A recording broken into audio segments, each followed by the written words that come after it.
guys, my name is Shay and welcome to my channel. Today I'll be reviewing All American Season 3, Episode 16, No Op Left Behind. Don't forget to like, comment, and subscribe. Let's get it. The episode starts off with a montage of different things happening, from Simone practicing tennis, Spencer playing with his team at a game and winning, Jordan and Spencer doing drills on the field, Preach spending time with his daughter at the park, and Coop at school getting ready for her GED test. Spencer and Jordan have a conversation, and Jordan tells him that his doctors cleared him to play football again, which is amazing news. Spencer is happy for him, and Jordan says that he didn't mention it because of his future being uncertain and he was just scared. Spencer says that he will get him right, and I have no doubt about that, and says that he will make sure that he gets Jordan a state so that his team can be his. That was funny. Jordan brings up Spencer's offer for Toledo, and Spencer says that it's a long way from home. He mentions that with Corey passing and Darnell leaving, he is worried about leaving Dylan too. Jordan says that with Spencer being gone, Dylan will not be alone because he will have Grace, Jordan, his family, and of course Coop.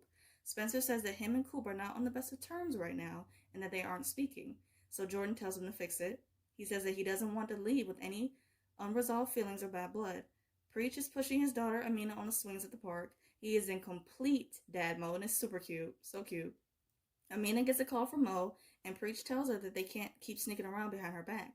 Amina says that she is worried once Coop finds out that they have been spending time with each other, that Mo will send her back to Philadelphia. Preach says that he will not let that happen and reassures her that he is in her life to stay. Coach Montez is with the team in the locker room, and she lets JJ know that she will be starting him as QB1. Jordan comes to her and asks her why she hasn't started him yet as QB1, and Coach Montez says that she is worried that it's too soon. She says that she wants him to sit out one more game to see if he's truly ready, and Jordan says that he can't sit out another game. She brings up the fact that the team has made it to stay without him, and she encourages him to be a team player and help JJ get there to the championship. And I agree. Spencer runs into Patience and Coop in the hallway at South Crenshaw. He welcomes Patience home and greets Coop. Patience lets Spencer and Coop talk while she goes to class to drop off her homework. Coop thanks Spencer for putting her birthday list together from when they were kids, and that was really, really sweet. Spencer asks her if she's used her skydiving tickets yet, and Coop says that she plans to go with Patience. Coop brings up the team going to the state championship and Spencer's offer from Toledo. She tells him that everything is coming together for him, and Spencer says that he is still not sure about his decision with Toledo. Coop says that 2 years ago, Spencer wasn't sure that he would make it to D1, and the decision doesn't sound hard.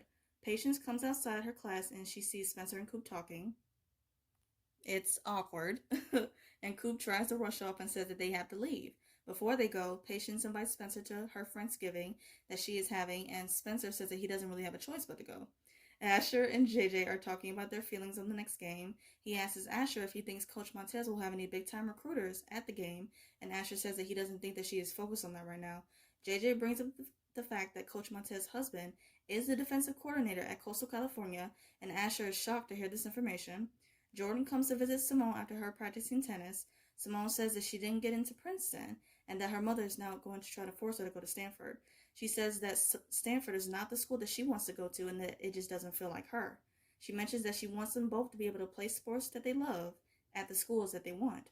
Jordan brings up that even though his doctors cleared him to play, Coach Montez is starting JJ as QB1. They are both stressed, and Jordan suggests that they take a break and get away for the weekend. Simone says that he needs to come clean with his parents about their wedding first, and Jordan says that he will. Simone says that her Aunt Amara invited her to Princeton University, which is an HBCU in Atlanta. Jordan suggests that they both could use a fun weekend out to escape. Asher comes into Coach Montez's office heated about everything that she's asked him to do, that he has done, but yet she didn't tell him about her husband being the defensive coordinator at Coastal California, which is his dream school. She tells Asher that she doesn't owe him or anyone else easy access to her husband and that it has to be earned. She tells him that it's his decision to fight for his future, and the only reason he is playing football is because she allowed it. Layla, Preach, Coop, and Patience are all at Slauson Cafe, checking out the merchandise that Preach did for Coop. Layla tells Coop that she has some big news and says that the promoters want Coop to do a mini winter tour of all their clubs on their strip. She says that she won't be able to go though because it's during finals, and Coop mentions that Preach can come because there's nothing keeping him in town. And of course, she doesn't know that Preach has a daughter, but his priorities have changed now. So Preach says that he has to leave and get started on the hats, and you can tell that he's worried about balancing his relationship with his daughter and being Coop's manager, but I have no doubt that he will be able to find a way to make it work. Jordan comes downstairs and Billy and Laura confront him about Simone and Jordan's wedding. They both are against it, and Jordan says that he would love for them both to be there to celebrate their union. He says that he had to lose football, but he's not going to sit back and lose his wife too. And I'm like, you better tell it, Jordan. Jordan Baker is not playing when it comes to his wife and his marriage. Carrie comes to Slauson Cafe and asks Layla if she is ready to leave. And I'm going to start calling her Creepy Carrie from now on. I don't care. Coop makes a comment about her not greeting them, and then Creepy Carrie decides to greet Patience and Coop, and it's like, girl, bye. It's like, why do they have to speak to you in order for you to speak first? Please. Patience thanks Layla for letting her host her Friendsgiving at her house. Creepy Carrie decides to insert herself into the conversation and questions if her ex is going to be at the Friendsgiving.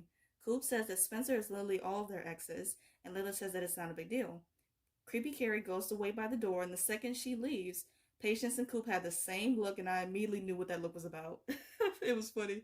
They immediately picked up on the weird vibes from her, just from meeting her from that 1 second, as anybody could tell. Patience shades Creepy Carrie and asks if she has overstayed her welcome, and I think we all can answer that question. Hell yeah. She's definitely overstayed her welcome. Layla says that it's been nice having Creepy Carrie around and that she's helpful around the house. Coop says that her and Patience can just move in with Layla if she's lonely, and they all crack jokes, and Creepy Carrie is watching from afar, looking jealous, possessive, and crazy. Like Martin Lawrence says, deranged, crazy, deranged. Simone and Olivia are talking about the Friendsgiving at Layla at a restaurant. Olivia is reluctant on going because of everything, and that them being all under the same roof is not a good idea. Simone tells Olivia to look at it as a chance for everyone to make amends. Dylan is with Grace at Crenshaw, and she says that she has to run a few errands. They run into D'Angelo, and he congratulates her with a bottle of champagne for winning a new bid to do the community gardening at the school.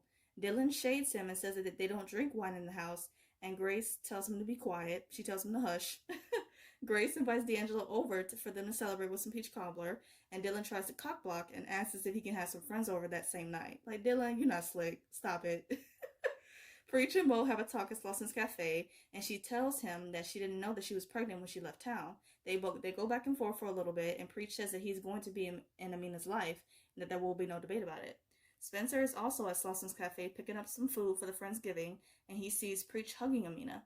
Olivia and Spencer both arrive together at the Friendsgiving. He tells her that Preach has a daughter. Layla comes over to them and thanks them for coming. It's awkward, and she takes the food from Spencer and tells him to join everyone else in the living room.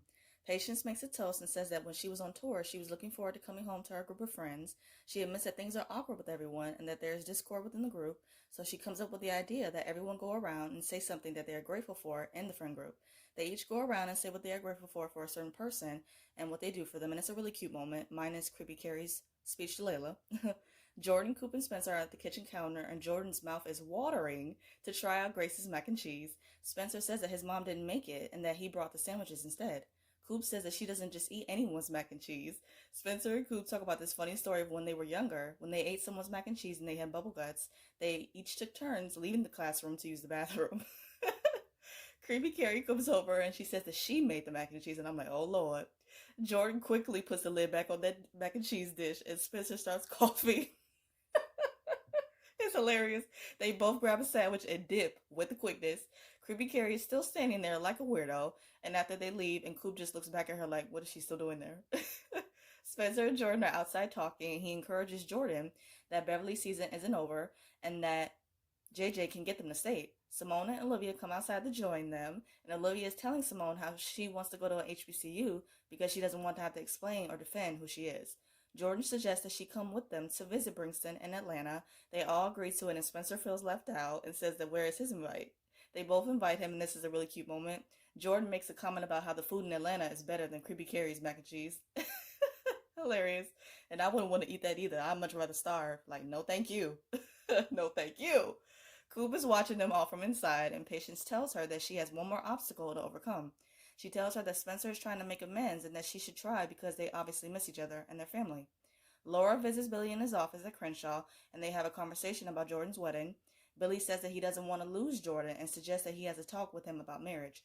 Laura asks him if he looks back at their marriage and wonder if he has any regrets, and Billy tells her that he doesn't regret anything. Layla comes over to Olivia and she questions her about her and Spencer's relationship. Olivia tells her that they are just friends and that they ran into each other in the driveway. She sarcastically brings up the fact that Creepy Carrie's making herself at home, and she is.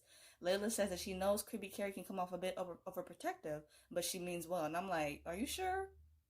Okay. Olivia mentions Coop's new tour and tells Layla that she is happy that Layla found something that truly makes her happy. Creepy Carrie comes over and tells Olivia that she is not at home and puts a coaster under her drink. And I'm like, excuse me, bitch. She says that under her breath, like, no. No, Olivia says under her breath, neither are you. Read that ass, Liv. Read that ass. Coop comes over to talk to Spencer and he questions him if he ate the mac and cheese, and Coop tells him that it was his sandwiches that did the dirt. She questions Spencer about his decision with Toledo, and Spencer says that he is still not sure. She gives him advice and tells him to stop overthinking it and to go visit the schools that he's interested in, because he owes that to himself. He asks Coop if they are friends again, and Coop tells him to not make it weird. They make up, and it's about time, because this tension between them and this friction, it was just not cutting it for me, and I just couldn't stand another minute. So I'm really, really happy that they're friends again. Spencer comes over to help Layla with setting some bowls for everyone, and Layla says that she doesn't need any help. Spencer tries to apologize again, and Layla doesn't want to hear it. She says that although she doesn't hate him and that she knows that he didn't mean to hurt her, she just needs some time before they can be friends again. Jordan and Asher are in the locker room, and Asher is doubting himself.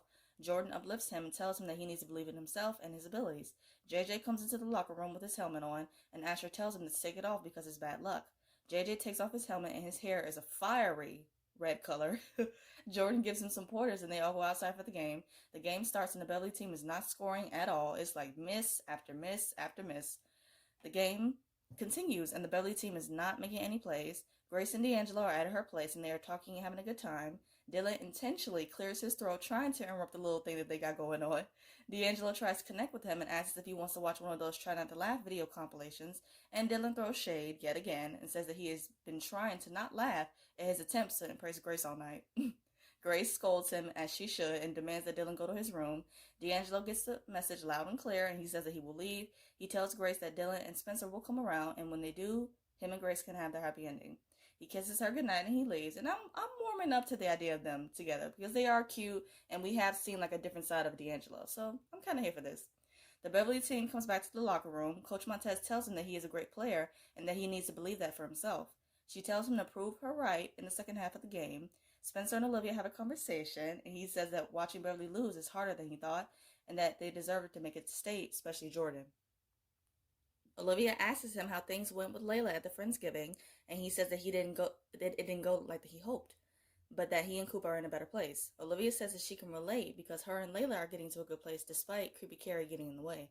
She says that something is off with her, and you got that right, and Spencer questions if she told Layla about her concerns. Olivia says that with them just picking back up on their friendship, she's staying out of it. Spencer says that he's going to do the same and not tell Cooper about Preach having a daughter. Olivia gives him a pep talk and says that they will stay out of other people's business and focus on their own. And I'm like, yes to that. Jordan encourages JJ to play the best that he can be in the game, and his advice works because the Beverly team starts to dominate on the field. The score is tied, and JJ makes a final play and scores a touchdown, and Beverly wins the game. Asher comes to Coach Montez and apologizes for his behavior and thanks her for all her help. She tells him that her husband was able to make it to the game, and he was really impressed with Asher. Asher is so excited that he starts stuttering and everything, and thanks her. They both leave to go meet him because he's waiting outside in the car. Olivia comes to visit Layla, and of course, Creepy Carrie answers the door. Creepy Carrie says that Layla is sleeping because she has a headache, and Olivia says that she will talk to her later. Inside, Layla is completely fine, and she asks Creepy Carrie who was at the door, and she lies and says that it was a neighbor who lost power. Yeah, right. Girl, bye. Grace comes to talk to Dylan about his behavior towards D'Angelo. He says that he and Spencer will not like it, and Grace says that it's her life and her business, and I know that's right. Dylan is worried with Spencer leaving that D'Angelo will be the new man of the house. Grace reassures him that he and Spencer will always be the man of the house, and that she's allowed to have her own life. And I'm like, yes, like Mama deserves to be happy, and Dylan says that he understands that. Jordan comes downstairs, and Laura tells him that he is sure that Simone is the one, and that he is ready for marriage, then she and Billy will be at his wedding. She tells Jordan that marriage is hard work and sacrifice, and that you can't just walk away from it when things get tough. Jordan's face when she hands him the RSVP for the wedding was sweet. Spencer comes home, and shortly after, Coop shows up at his house. She shows him the skydiving tickets and says that there is no one else that she would rather risk her life with than him. They all go inside the dining room to have some of Grace's peach cobbler, and this is a really cute scene. Jordan comes to Coach Montez to get his spot back again, and she says that she is not sure who she is starting as QB1. She says that with JJ, they have a real shot at the championship and that she can't risk South Crenshaw knowing Jordan's game if she were to start him. Jordan goes to the restaurant. He's looking at JJ enjoying himself with others, and he looks threatened, and that's how the episode ends. I'm like, Jordan. To wrap up this video, I'm going to do 3 quick things. First, my quick thoughts on the episode. I really enjoyed it. The friendship turned out good for a majority of everyone, minus Spencer and Layla. The little bit of Splivia in this episode satisfied me, and I'm really happy that Coop and Spencer made up. Second, my thoughts on next week's promo. It shows Jordan, Simone, Spencer, and Olivia at Brinkston. So Olivia is just looking too good, and I'm so hyped to see what the 4 of these 2 are going to get into in Atlanta. So it's definitely going to be some mess. Well, not mess, but good mess. Third, I'm going to do a quick rapid fire of the episode. Favorite scene, the scene with Jordan, Spencer, and Coop not knowing who made the mac and cheese. Them finding out that Creepy Carrie made it and just did not want to eat it was hilarious. Favorite quote, neither are you. When Olivia said that under her breath when Creepy Carrie decided to put a coaster under her drink. Olivia has some of the best clapbacks in the show ever. Like, man. Favorite duo, Coop and Spencer. It was some tension and awkwardness between them in the first half, but with some encouragement and advice from Patience, Coop extended an olive branch, and they finally made up, and it was really sweet. Favorite look, Patience. Those blonde curls were everything, and she was working it. Like, really, so good. WTF moment, Creepy Carrie lying to Olivia and saying that Layla was sleeping when she wasn't. She is psycho, for real. I hope you guys enjoyed my review of All American. I review other shows like Riverdale, Legacies, Good Trouble, and some other stuff. And if those interest you, please check out those videos on my channel and subscribe. I hope you guys have a great day, stay safe, and see you guys next week.